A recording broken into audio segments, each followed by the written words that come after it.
पास इतनी शक्ति थी कि अगर वे चाहते तो महाभारत जैसे महायुद्ध को एक झटके में खत्म कर सकते थे, वो भी बिना किसी की सहायता लिए। लेकिन उन्होंने एक सारथी बनकर युद्ध को सही दिशा में ले जाने का निर्णय लिया और महाभारत को हथियारों या बल से नहीं बल्कि अपनी बुद्धि और ज्ञान से जीता।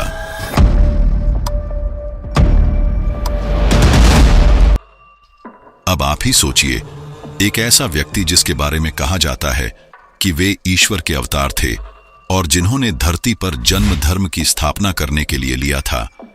एक ऐसी महाशक्ति जिन्होंने ब्रह्मास्त्र और सुदर्शन चक्र जैसे दिव्य अस्त्रों को अपने नियंत्रण में रखा, जो समय से आगे चलता था, जिसकी बांसुरी से गोपियां मोहित हो उठती थीं, जिसकी एक मुस्कान से युद्ध की पूरी दिशा बदल जाती थी, जिसके विचारों ने काल चक्र को घुमा दिया। वो मृत्यु को रोक क्यों नहीं सके? क्या उनकी मृत्यु किसी साधारण मनुष्य की भांति हुई? क्या उनका शरीर भी समय के नियमों में बंधा हुआ था? या फिर ये कोई रहस्यमयी लीला थी जो समझने के लिए आज भी लाखों लोग गीता और भागवत का सहारा लेते हैं? श्रीमद् भागवत, महाभारत के अंतिम पर्व, हरिवंश पुराण, इन सभी ग्रंथों में श्री कृष्ण के मृत्यु का उल्लेख किया गया है। लेकिन इन सभी ग्रंथों में एक ऐसी रहस्यमयी घटना है जो किसी में नहीं बताई गई है। आखिर क्या है वो घटना? क्या मृत्यु को प्राप्त होना उनकी कोई योजना का हिस्सा था? आखिर क्यों कृष्ण के पुत्र सांभ को ऋषियों से श्राप मिला था कि वो एक लोहे के मूसल को उत्पन्न करेगा जो पूरी द्वारिका नगरी और यदुवंश के नाश का कारण बनेगा? एक शिकारी जिसने दूर में हिरण की परछाई देखी और तीर चला दिया, जिसे पता नहीं था कि वो किस पर तीर चला रहा है। वो तीर श्री कृष्ण के पैर में जाकर लगा। श्री कृष्ण मुस्कुराए और अपना देह त्याग दिया। क्या यह मात्र एक दुर्घटना थी या फिर एक पूर्व नियोजित लीला? क्या वो शिकारी केवल एक पात्र था या ईश्वर के द्वारा चुना गया एक साधन? श्री कृष्ण अपने विराट स्वरूप में विलीन हो गए, क्योंकि श्री कृष्ण कभी मरते नहीं, वे केवल लीला समाप्त करते हैं। तो आज मैं आपको एक ऐसी यात्रा में ले जाता हूं जहां आप श्री कृष्ण के राजा से ईश्वर और कैसे एक ईश्वर ने इस धरती से अपने देह को त्यागा। क्यों गांधारी ने कृष्ण को श्राप दिया था? आखिर क्या था उनका श्राप? ये यात्रा केवल एक कथा नहीं है, ये है मृत्यु के दर्शन, एक कला जो समाप्ति में भी जीवन खोज ले, एक ऐसी कथा जो भगवान को भी मनुष्य बना दे। लेकिन उससे पहले, अगर आप भी मेरी तरह श्री कृष्ण के भक्त हैं तो कमेंट में जय श्री कृष्ण जरूर लिखें और चैनल पर नए हैं तो वीडियो को लाइक करें, सब्सक्राइब करना ना भूलें।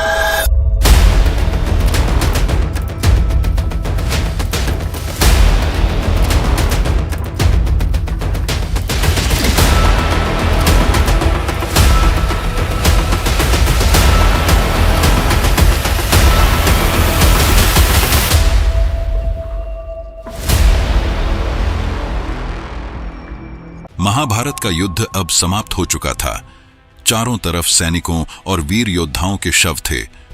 कुरुक्षेत्र की मिट्टी खून से रंगी थी और वातावरण में खून की गंध, रथों की आवाज और तलवारों की टंकार अभी भी गूंज रही थी। पांडवों ने अपने भाइयों का वध करके अधर्म को हरा दिया था और धर्म की स्थापना की। सबको यही लग रहा था कि अब शांति आएगी, लेकिन यहीं से एक नई कथा का जन्म हुआ। अर्जुन को गीता का ज्ञान देने वाले, युद्ध के हर मोड़ पर पांडवों का मार्गदर्शन करने वाले, भीम को न्याय का अर्थ समझाने वाले श्री कृष्ण मौन थे, क्योंकि उनको पता था कि इस युद्ध में कोई नहीं जीता था, सबने किसी न किसी को खोया था। अपने 100 पुत्रों को खोने के बाद गांधारी बहुत क्रोधित हो उठी। जब श्री कृष्ण गांधारी से मिलने गए तो उनका सारा गुस्सा, दुख का सामना कृष्ण को करना पड़ा। अब श्री कृष्ण का जीवन एक ऐसे मोड़ पर जाने वाला था जहां केवल विनाश था। गांधारी ने श्री कृष्ण को श्राप दिया, जैसे मैंने अपने 100 पुत्र खोए हैं वैसे ही तेरा यदुवंश भी नष्ट हो जाएगा। 36 वर्षों के भीतर तेरा पूरा वंश खुद ही आपस में लड़कर समाप्त हो जाएगा।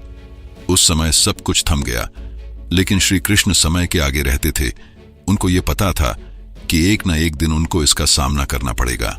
वे मुस्कुराए और माता गांधारी से कहा, धन्यवाद माते, मैं आपका श्राप आशीर्वाद समझकर स्वीकार करता हूं। ये श्री कृष्ण के जीवन में एक नया मोड़ होने वाला था।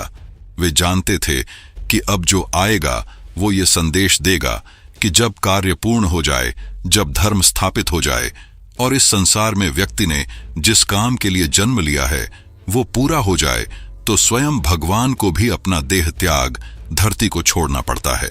गांधारी का श्राप केवल शब्द नहीं था, वो एक बीज की तरह था जो धरती में गिर गया था और अब समय था उसके अंकुरित होने का।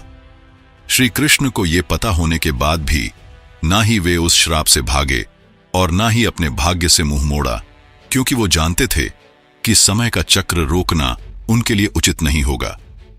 अब समय बीत रहा था।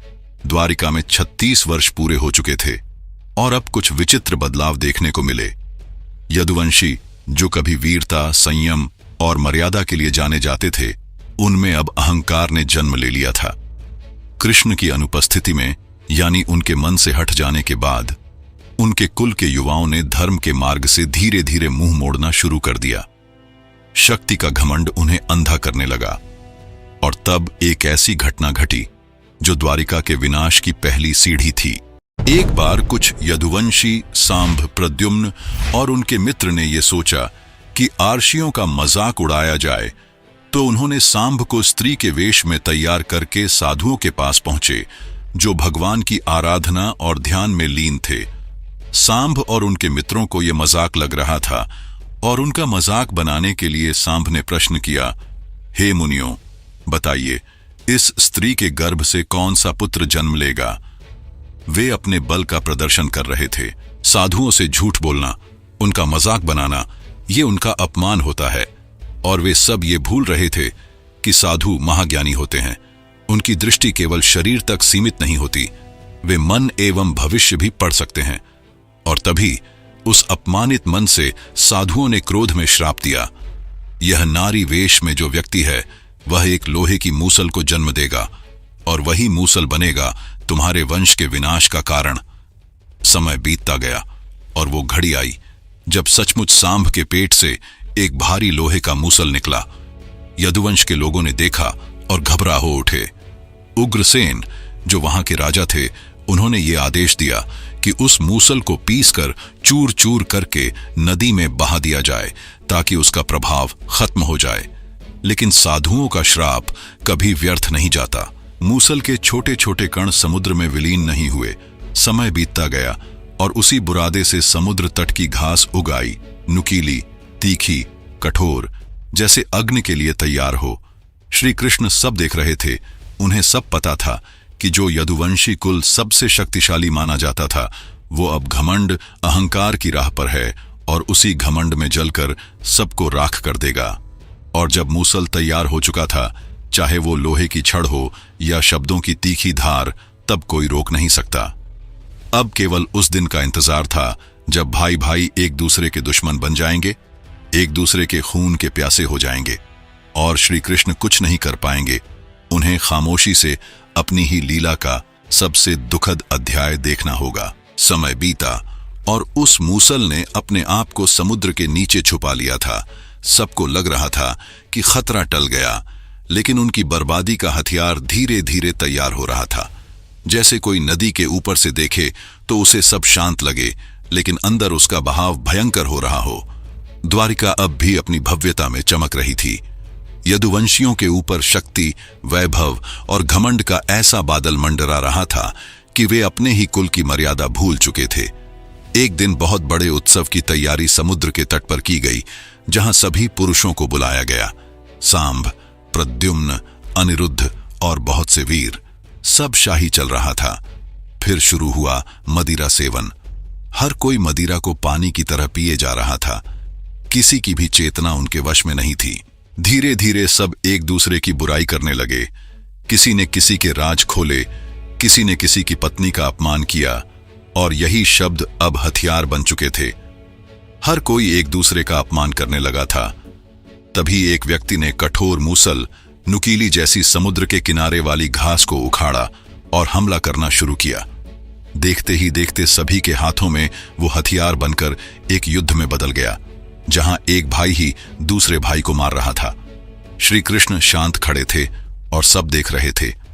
ये वही श्राप था जिसने सभी यदुवंशी की जान ली, और जैसे ही आखिरी यदुवंशी भी गिर पड़ा, समुद्र के किनारे की रेत खून से लाल हो गई और उन सब में केवल एक व्यक्ति बचा था जो स्वयं श्री कृष्ण थे। श्री कृष्ण ना ही दुखी थे और ना ही उन्होंने आंसू बहाए। उनके मन में बस एक गहरी शांति थी। वे जानते थे कि ये होना ही था। गांधारी का श्राप पूरा हो रहा था। यदुवंश का अंत हो गया और द्वापर युग भी खत्म होने वाला था। फिर उन्होंने द्वारका की ओर अंतिम बार नजर डाली। वह स्वर्णमयी नगरी जो कभी देवताओं जैसी लगती थी, अब विनाश की कगार पर थी।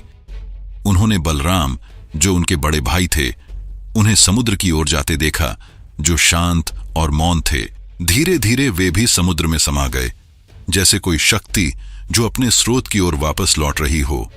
उनके भाई बलराम के साथ द्वारिका जैसी भव्य नगरी भी धीरे धीरे समुद्र में समाने लगी। समुद्र की लहरें धीरे धीरे तेज होने लगीं और महलों को चूर चूर कर दिया, और तभी उन्होंने द्वारिका की ओर अपनी नजर डाली। वे अब द्वारिका को आखिरी बार देख रहे थे। कृष्ण अब अकेले हो चुके थे। उनका भाई चला गया, उनके वंशज चले गए, और उन्हें अब यह पता था कि उनको भी अब धरती से जाना होगा। भगवान कृष्ण के इस धरती पर आने का हर उद्देश्य पूरा हो चुका था। पुत्र, मित्र, मार्गदर्शक, राजा, योगी, सब कुछ। द्वारिका भी डूब गई और वो अकेले हो चुके थे। अब वे केवल तपस्वी की तरह वन में बैठकर ध्यान में लीन हो गए। वन में अंदर जाते जाते वे एक बहुत घने जंगल में पहुंच गए। उन्हें थकान हो रही थी, इसलिए वे पीपल के पेड़ के नीचे शांति से आराम की अवस्था में बैठ गए। कहा जाता है कि उस समय श्री कृष्ण केवल अपने शरीर के जुड़े थे। मन और आत्मा से तो वो कब का ब्रह्मा में समा चुके थे। ठीक उसी समय एक शिकारी जरा, जो दूर से आया था, उसे श्री कृष्ण का केवल पैर दिख रहा था, गुलाबी, सुंदर, हिरण के कान जैसा। उसने बिना कुछ सोचे उस पर तीर से वार किया, ये समझकर कि वो हिरण का कान है। तीर सीधा श्री कृष्ण के पैरों में जाकर लगा, वही चरण जिनके स्पर्श मात्र से ही एक बंजर भूमि भी खिल हो उठती, जिन्हें छूने से सारे दुख समाप्त हो जाते। तीर लगते ही जरा दौड़ा और श्री कृष्ण को देखकर घबरा गया। हाथ जोड़कर रो पड़ा, मुझे क्षमा करें प्रभु, मैंने आपको पहचान नहीं पाया। लेकिन श्री कृष्ण मुस्कुराए, बोले, घबराओ मत, जो हुआ वही होना था, तुम केवल एक माध्यम थे। और वहीं उस वृक्ष के नीचे श्री कृष्ण ने अपनी लीला का अंतिम अध्याय पूर्ण किया। कृष्ण मुस्कुराए और जरा को समझाया, जब श्री राम ने बाली के पीठ पीछे से मारकर उनका वध किया था, तब बाली ने उनसे ये प्रश्न किया, हे प्रभु, आपने मुझे छिपकर क्यों मारा? अगर आप कहते तो मैं उस रावण को और पूरी लंका को जलाकर आपके चरणों में समर्पित कर देता। तब श्री राम ने बाली को वचन दिया था कि जब वे अगले जन्म में एक मनुष्य के रूप में जन्म लेंगे, तब बाली भी जन्म लेगा और उनकी मृत्यु उसी प्रकार होगी जैसे बाली की हुई थी। उनका शरीर धीरे से शांत होने लगा था, प्रकृति भी ठहर गई और आकाश से कमल बरसने लगा। ये वो समय था जब धर्म के चार पैर कमजोर पड़ने लगे और अब मनुष्यों के लिए नई चुनौतियां इंतजार कर रही थीं। कृष्ण मरते नहीं हैं, वे बस देह त्यागते हैं और अनंत में विलीन हो जाते हैं। पर क्या आपने कभी सोचा है कि श्री कृष्ण जैसे महायोद्धा, जो स्वयं विष्णु का अवतार थे, क्या वो किसी साधारण तीर से मृत्यु को प्राप्त हो सकते हैं? जरा ने जो तीर चलाया था वो कोई साधारण तीर नहीं था। वो एरोहित नामक एक आशी की हड्डी से बना था, जिसने गांधारी के श्राप में अपना योगदान दिया। इसके बाद कृष्ण ने अपना देह त्यागा और उनकी आत्मा बैकुंठ की ओर प्रस्थान करने लगी, जहां से वो आए थे। लेकिन ये अंत नहीं था। कहा जाता है ना कि एक युग का अंत ही दूसरे युग की शुरुआत है। ठीक उसी समय द्वापर युग समाप्त हुआ और कलयुग का उदय हुआ। श्री कृष्ण की मृत्यु की घटना चारों तरफ फैल चुकी थी और पांडवों को जैसे ही ये बात पता चली, वे तुरंत प्रभास क्षेत्र पहुंचे। अर्जुन श्री कृष्ण को देखकर रो पड़ा और उन्होंने अंतिम संस्कार की तैयारी की। लेकिन अब जो चमत्कार हुआ वो सुनकर आप चौंक जाएंगे। उनके शरीर को अग्नि में जलाते समय उनके हृदय से एक अलौकिक प्रकाश निकला जो आकाश में विलीन हो गया। यह प्रकाश उनकी अमरता का प्रतीक था, जो बताता था कि श्री कृष्ण का अस्तित्व कहीं गया नहीं, बल्कि वह अनंत में विलीन हो गया।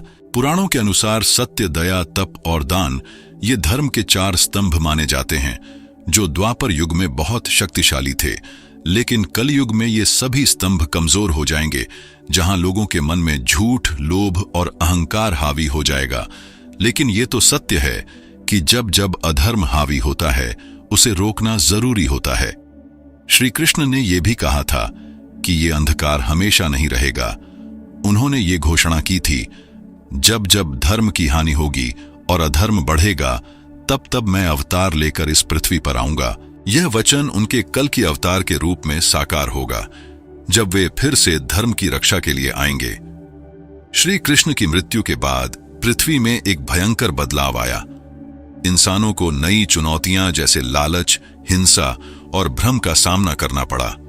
कई भक्तों का कहना है कि आज भी वृंदावन में उनकी बांसुरी की मधुर ध्वनि सुनाई देती है।